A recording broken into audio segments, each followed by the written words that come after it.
Greetings everyone, my name is Etterville, and welcome back to my Let's Play of Mega Man Maker. During the last part, I attempted my Fort Y challenge run, which ended up in failure due to a hard engine crash. So in this part, I'll be covering at least 4 or 5 more Veersmith levels, starting out with this one, Experimental Suits by Crono MN, with 55 plays and a score of 10. As always, if you want one of your levels to be featured in a future part like this one, please leave both the level name and level ID either in the comment section below or direct message me on Twitter. Also, as always, the full disclaimer of this entire LP series is linked in the description below.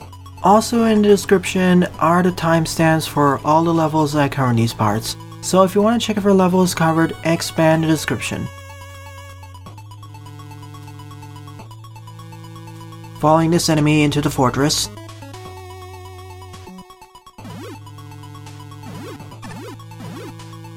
This is a rather ominous intro, and I do like how we're sneaking up into the fortress, behind this unassuming enemy.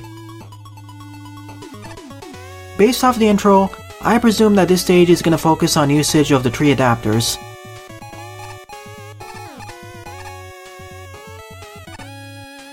Once again, nice visual touch of using the spinning tops as sirens.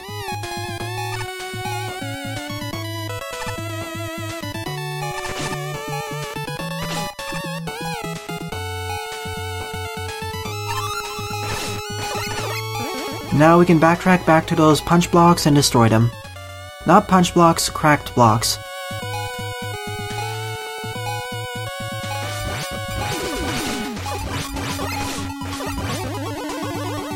I wish more enemies had those interesting interactions with the power adapter, like the Curlingers do.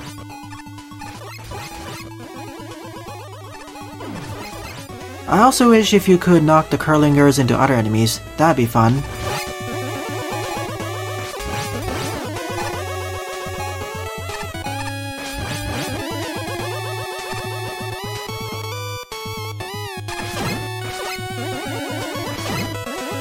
Into the medicinal lab we go.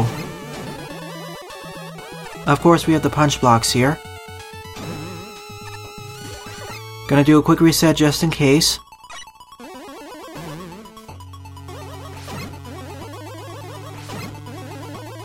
Can we crush this enemy? Yes we can. Never mind. That did not work the way I intended.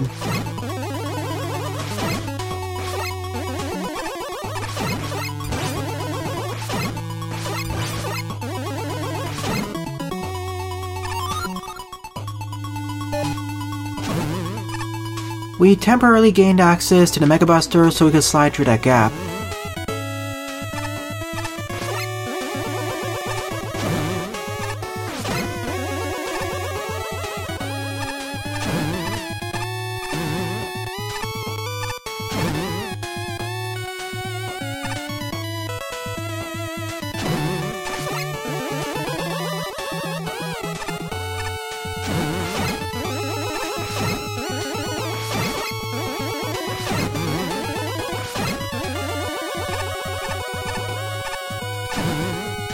This level is starting out slow, introducing us to the multiple mechanics of the power adapter, as well as the punch blocks.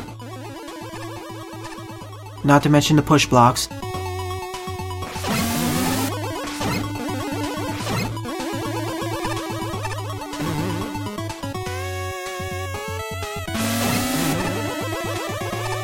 This time I'll wait.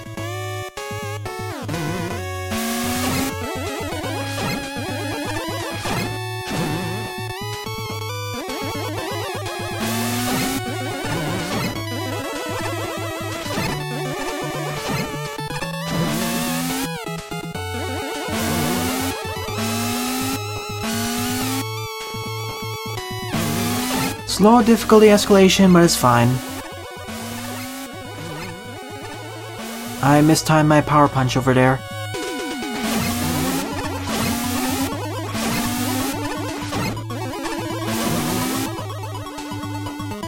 Good checkpoint placement as well. So that first segment focused on the power adapter, now this second section will focus on a jet adapter. And probably the final section of the stage will focus on the combination of all three adapters. Nice introductory screen of introducing how the jet adapter works, because we're forced to collect the key up there, and in order to do so, we need to jet up there.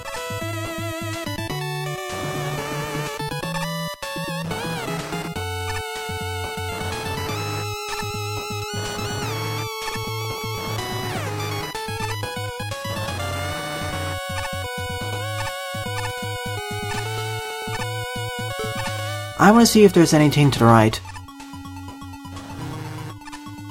A key.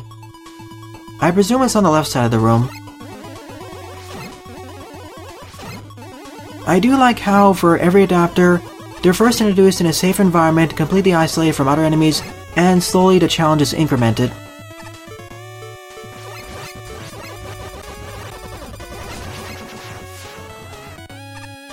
And here's our key.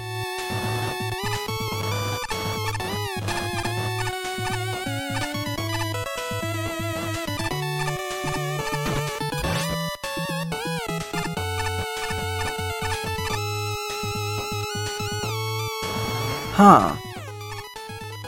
There's probably a slide block to the right, so let me take a look. Oh yeah, that's showing us that the jet adapter has a maximum height limitation, depending on where you start the jetting.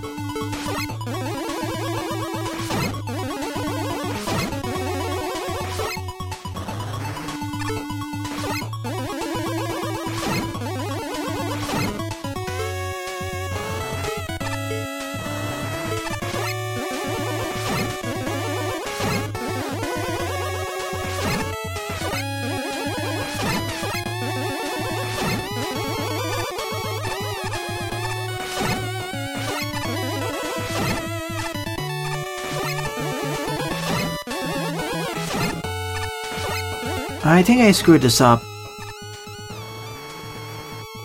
Yeah, I did. I need to reset this.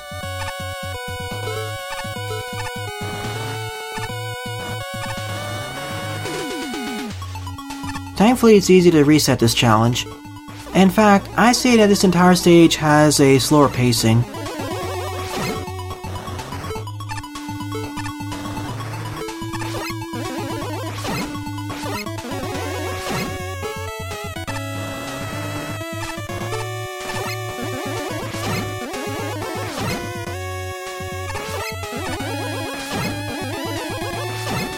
Well, this works. I was worried that I would punch out the bottom block, but no, it carries all three of them to the right. That was a fun combination of the jet adapter and power adapter.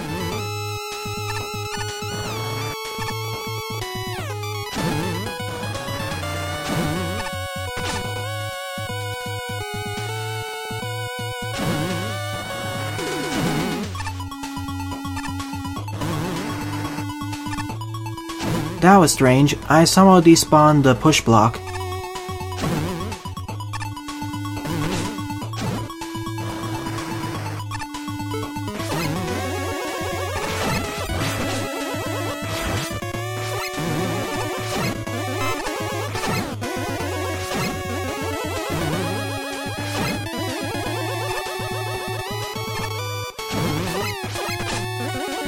Didn't quite time it correctly.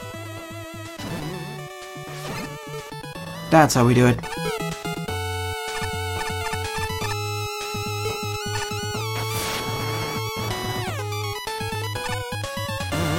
For a second there, I was worried that this was an instant death pit.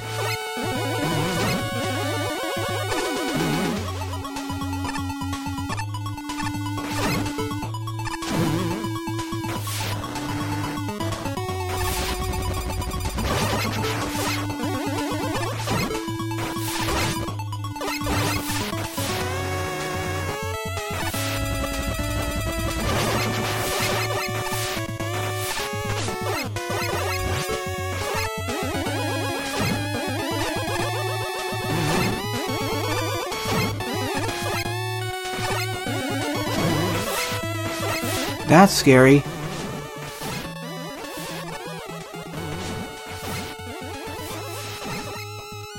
A little bit inconsistent behavior there. So I suppose this is the end of the second section. It is slowly getting harder, but in a way, the stage feels a bit stretched out in terms of difficulty progression. Unlike other stages which have a more compressed difficulty curve, this one is less compressed. And somehow I didn't gain access to the super adapter. It was probably in a hidden away location that I overlooked.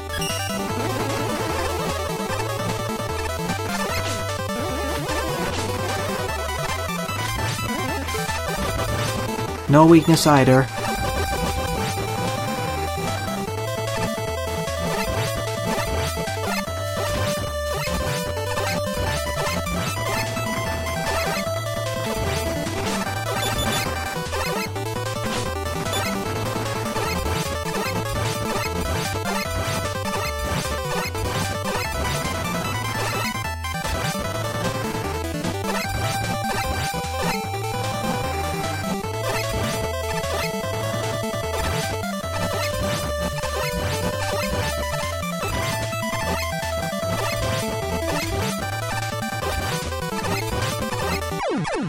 As long as you pay attention, this boss fight is easy. Even though I don't have access to sliding here, I can at least just jet over most of his attacks. Overall, a very solid puzzle level.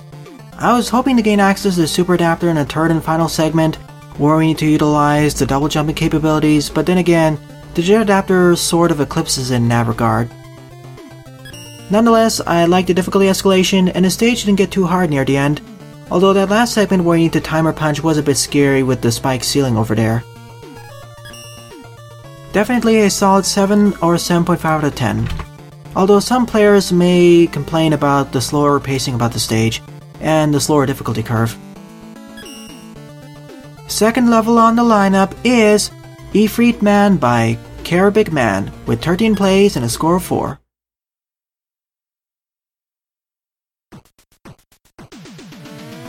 Let's see what this stage has to offer.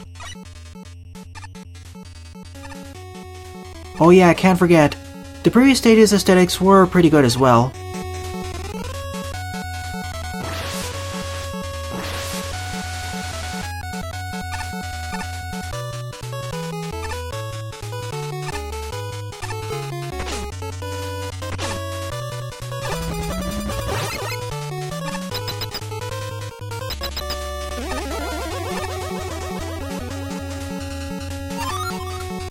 A freebie gaining access to the Ice Slasher. This will probably be super useful for the rest of the stage though. In fact, this feels like a fortress stage. I say like a fortress stage because they're placed already in rather hazardous environments, over bottomless pits I mean.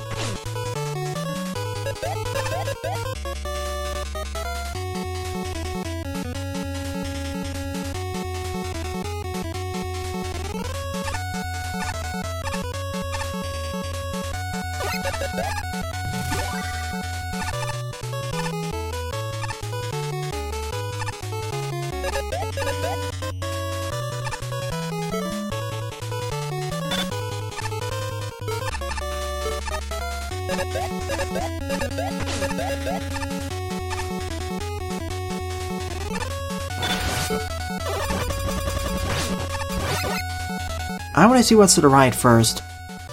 Any tank, let's get that.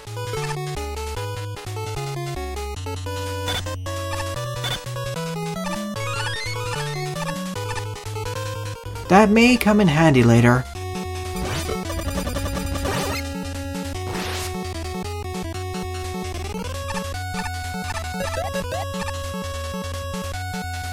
Of course, just like with most stages that have oil, they are fire-based enemies, which means oil fires.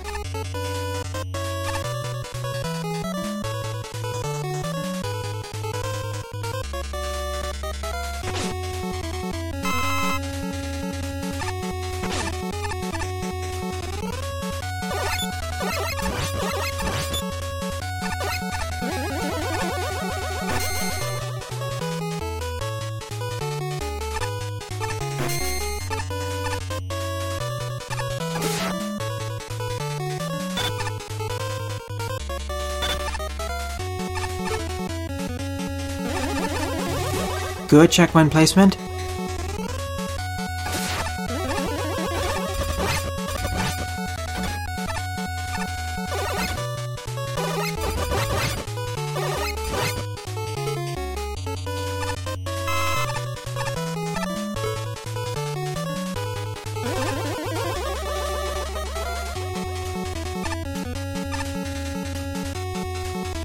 I don't want to know what's down over there.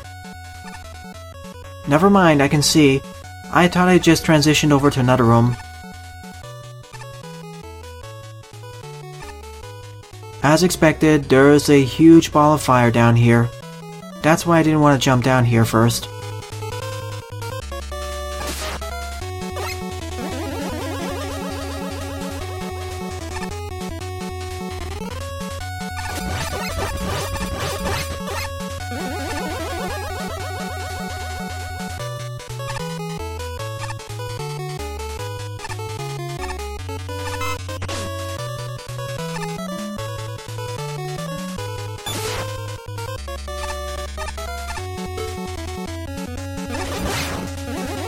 So far, the stage has been focusing more on platforming and gimmick-based challenges, not really enemy-based challenges.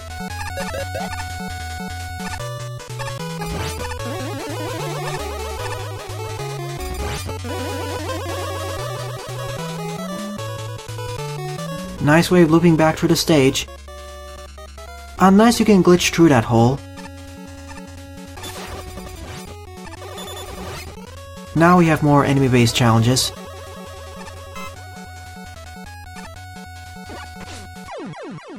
Should have waited there. Sadly, this has a more traditional fortress-style checkpoint placement, so it'll take 2 minutes back to get over there.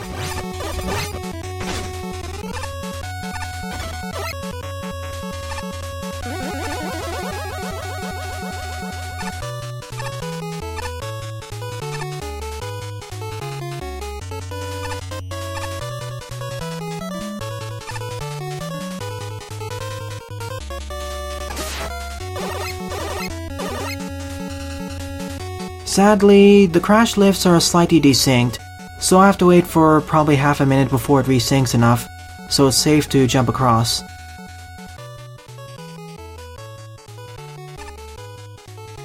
More like 20 seconds.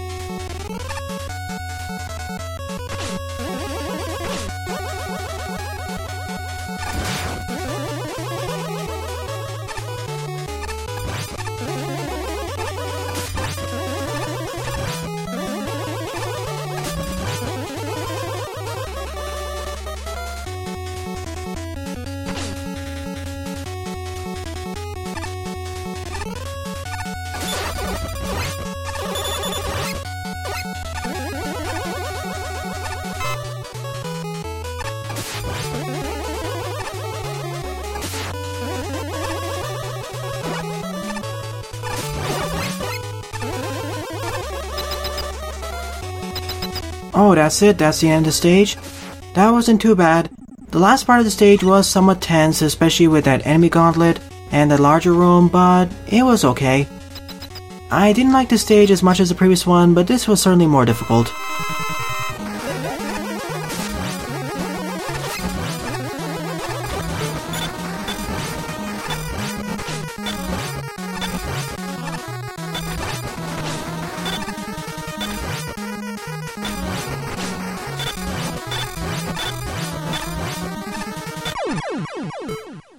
I give it a 6 or 6.5 out of 10.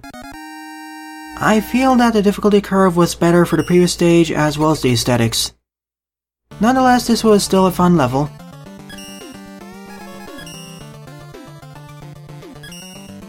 Third level on the lineup is Megashade-Mariomix by Omegada, with 11 plays and a score of -1. Seems like this stage is also going to be around 20 to 30 screens long. Hello there as well.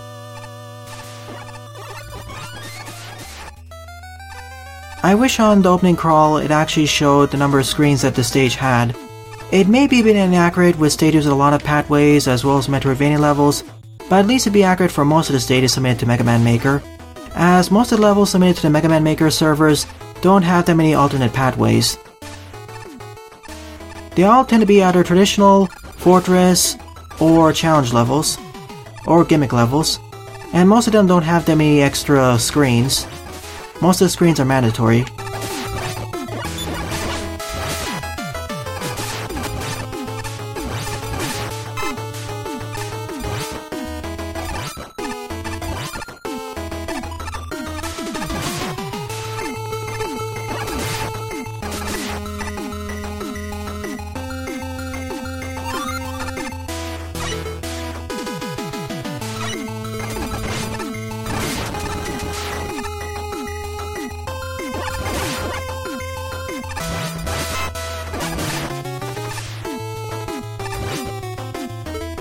Can I stay as Proto Man? Yes, I can. Clever way of skipping that character capsule. And I'm not falling for that pop-up attacker trick. Oh, there's an alternate pathway up there? Must have overlooked it.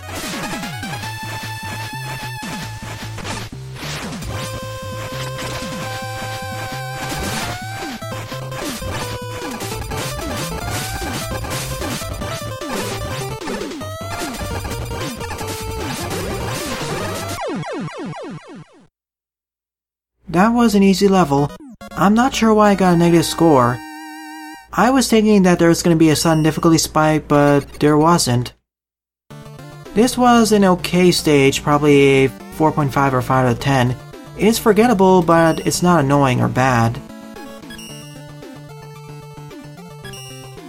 Fourth level on the lineup is Intergalactic Space Station by As in Darkness, with 26 plays and a score of 6. Oh neat, another collaboration level, done by two pretty good level designers, Darkness being my third favorite Mega Man Maker level designer currently.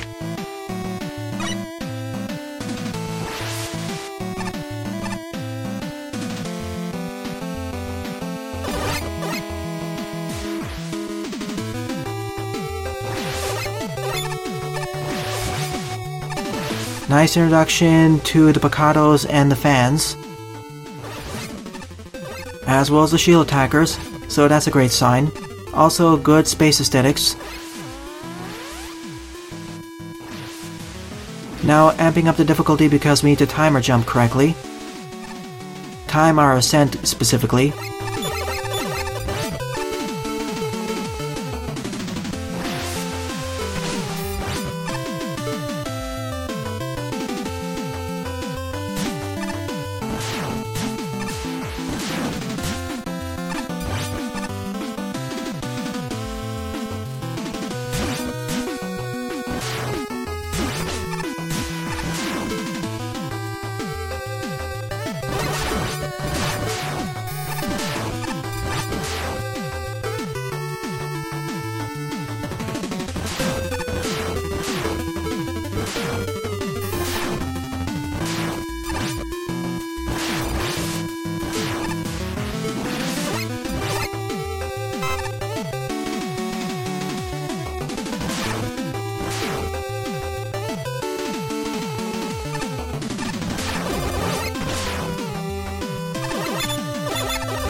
Now we're outside of the space station, out in the cold depths in space.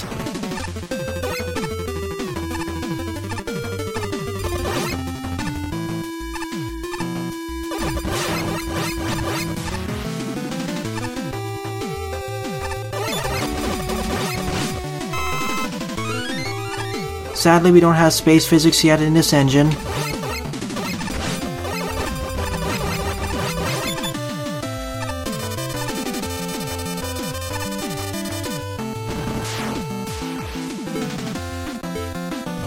Good checkpoint placement.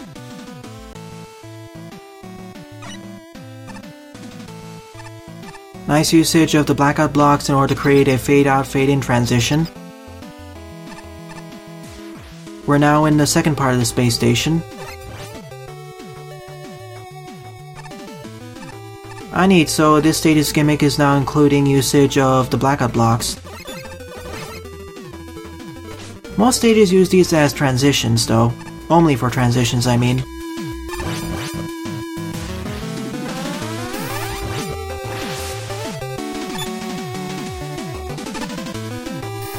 You can still see the green force beams here, even when the lights are turned off. Probably because they're considered an active gimmick.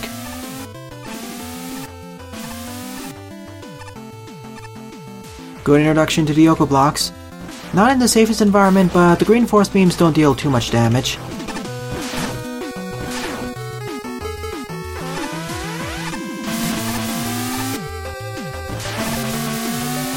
Clever, combining usage of the Yoko blocks and the force beams.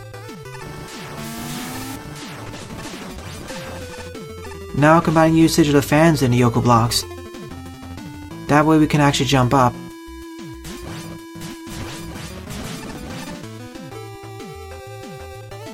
Oh no, now this challenge.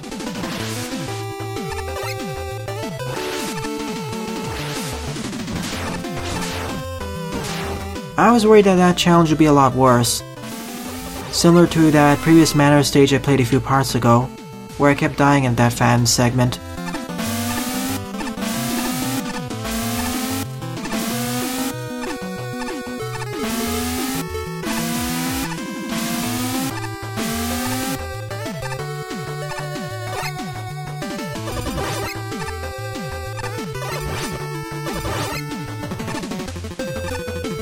I'm a bit worried of jerkish placements of Yoko blocks, but this level was designed by Darkness and Az, so that's very unlikely. They're good level designers after all.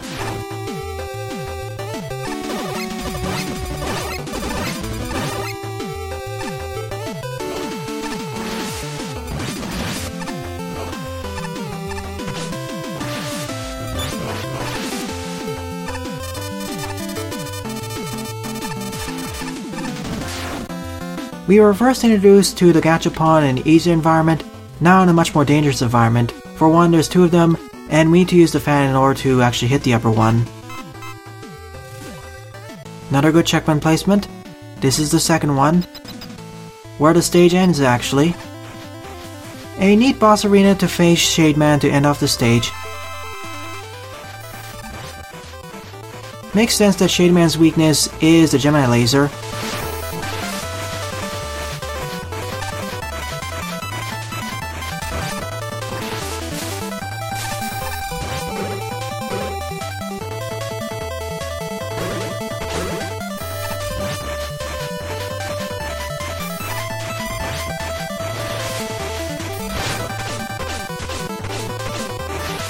Wow, I didn't realize you could do a direct horizontal swoop like that.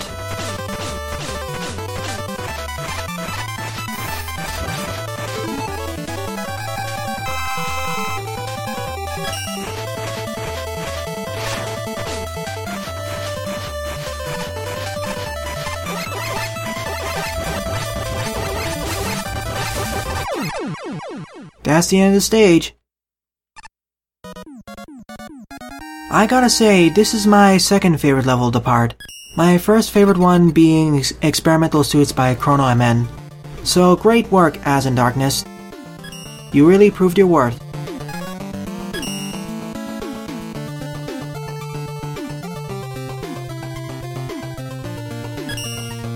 So fifth and final level of the part is Don't Do Anything by Maltose, with 100 plays and a score of 51. This is an auto-playing level, so I'll let the level play itself.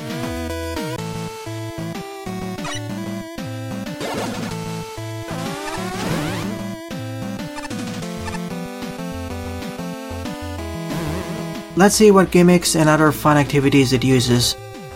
When I say fun activities, I mean fun set pieces. This is the first auto-playing level so far that I've seen use the push blocks as well as the Yafus.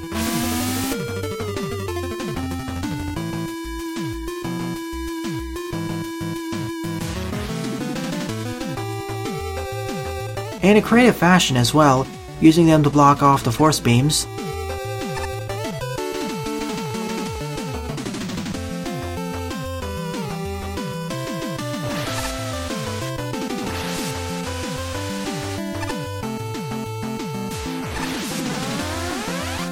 I always love in these types of stages how Mega Man gets to the end unscathed. Just imagine going through the stage manually. Imagine how much damage you'd take and how many deaths you'd have to endure before you got to the end.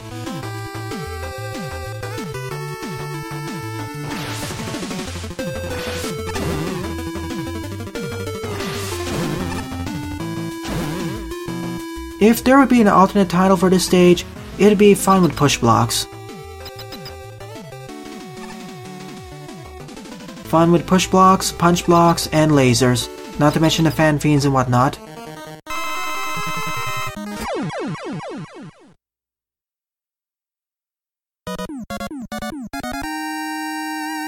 First instance of a push block crushing a boss to death. Nah, that was the second instance. That happened once before to Spring Man during one of the previous levels I covered. Overall, a pretty good auto-playing level, Maltose. First instance of seeing the usage of the push blocks and the punch blocks like that, as well as the cracked blocks, can't forget them. So this would probably be an honorable mention as well. So overall, out of the 5 levels I covered in this part, my favorite level would definitely be Experimental Suits by Crono Men, as well as Intergalactic Space Station by As in Darkness. Not to mention, an honorable mention goes to Don't Do Anything by Maltose, for being a neat auto-playing level. So in the next part, I'll be covering several more viewer-submitted levels. Well then, thanks for watching and have a nice day. Toodles!